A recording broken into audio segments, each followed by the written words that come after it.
इस मंच से पंचायत प्रतिनिधियों की जो है उपेक्षा हुई है। कभी भी पंचायत प्रतिनिधियों को यहाँ सम्मानित तरीके से नहीं बुलाया गया है। ये कार्यक्रम जो है, ये कार्यक्रम सिर्फ जो है डीएफओ के लिए है, सिर्फ एमएलए और मंत्री के लिए है। जब सरकार का पैसा खर्चा होता है तो फिर पंचायत प्रतिनिधियों को क्यों नहीं यहाँ बुलाया जाता है? जब तक पंचायत प्रतिनिधि नहीं आएंगे तब तक जो बट संरक्षण की बात है, जो पक्षी के संरक्षण की बात है, वो जो है गांव-गांव तक कैसे फैलेगा?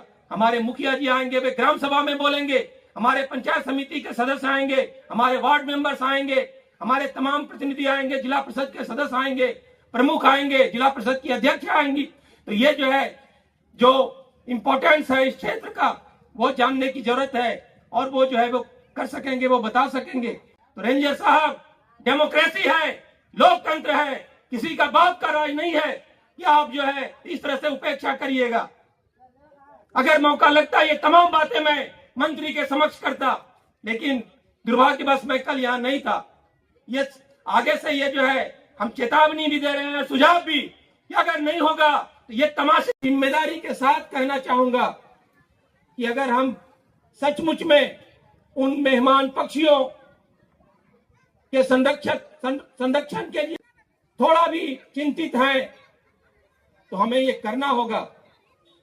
नागी और डकटी सिर्फ भारत नहीं, पूरी दुनिया में एक बॉन्डिंग का काम हमारी वो पक्षियां कर रही हैं, दूसरे देशों के साथ हमारा रिलेशन स्थापित कर रही हैं। जिन देशों से वो पक्षियां आती हैं वो सभी जो है वो विकसित राष्ट्र हैं, जिन्हें अपने पक्षियों की काफी चिंता रहती है। जब काफी ठंड पड़ती है और डाइवर्सिटी के हिसाब से, इकोसिस्टम के हिसाब से वे पक्षियां हमारे और जब आती हैं तो वहां की सरकारें चिंतित रहती हैं कि हमारी जो पक्षियां भारत को जा रही हैं वो वापस लौटेंगी कि नहीं, सुरक्षित वापस लौटेंगी कि नहीं। ये जो इंटरनेशनल महत्व का जो काम है, हमारी सरकार को इस पर काफी ध्यान देने की जरूरत है।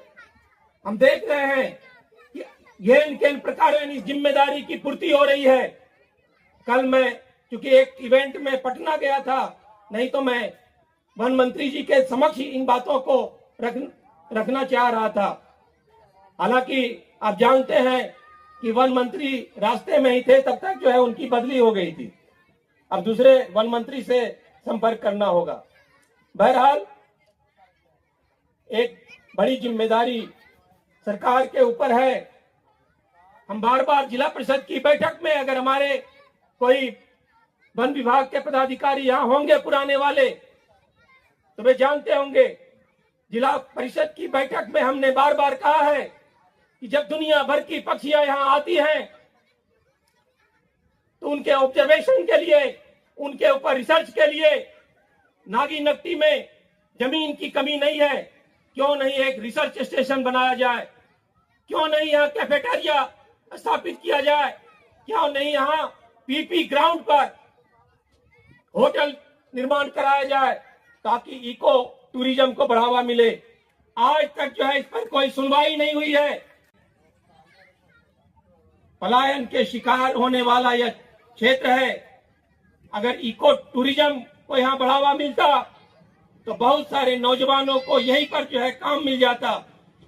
छोटी सी जगह है बंगाल में, तारापीठ, जहां 700 के करीब होटल्स हैं, बड़े बड़े होटल्स हैं, बस एक छोटा सा मंदिर है वहां। अब बताएं, एक छोटे से मंदिर के करीब जो है उसके इर्द गिर्द 250 से ज्यादा स्टॉल है जहां प्रसाद वगैरह की बिक्री होती है, जहां पूरे देश भर के लोग आकर ठहरते हैं, रहते हैं। अगर इस क्षेत्र को इको टूरिज्म के रूप में विकसित किया जाए तो जिस तरह से इंटरनेशनल पक्षियां हमारे यहाँ आती हैं,